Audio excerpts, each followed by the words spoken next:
We're continuing to track another gorgeous afternoon across mid-Missouri. Again, those winds have turned a little more easterly, so maybe not quite as nice out there. 64 degrees at lunchtime. It is hard to argue with that here as we get across mid-Missouri. 62 back toward Fulton. Again, when we're on the edge of this high-pressure system way up to our north, again, it's up around Wisconsin, but when we get on the edges of some of that, kind of the wind direction calls all the shots, and some of us actually maybe a degree or two warmer than what we were looking at yesterday with those winds out of the southeast down around Lake of the Ozarks. Tonight, though, again, we'll turn a little more easterly. They're actually going to pick up a little bit as that storm system off to our west starts to approach.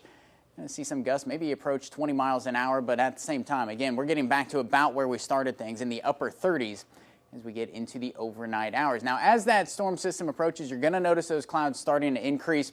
I think most of us going to be staying dry, but if we do pick up a stray sprinkle, it's going to be in some of our extreme southwestern counties. Again, most of us are going to be fine without grabbing that umbrella out the door tomorrow. Looking at that lake forecast, again, those folks that might see that better shot at picking up one or two of those stray sprinkles in the morning hours. By the afternoon, we're fine, but could still be looking at some of that cloud cover lingering a little bit stubbornly to close out the work week. Temperatures hanging out in the middle 50s tomorrow, upper 50s by Saturday as we get into this weekend, low 60s by Sunday. So again, we're going to be tracking a lot of nice weather, and it looks like it's going to have the legs to stick around here. Really over the long haul, that 6 to 10 day temperature outlook, drawing a pretty good bullseye over really the eastern half of the United States at staying at or above average. And it looks like it may be a wet period starting to develop as well about the same time period. Notice that bullseye, though, is getting pretty close to us. This is how we could be kicking things off, and this is what those folks at the Climate Prediction Center are hinting at.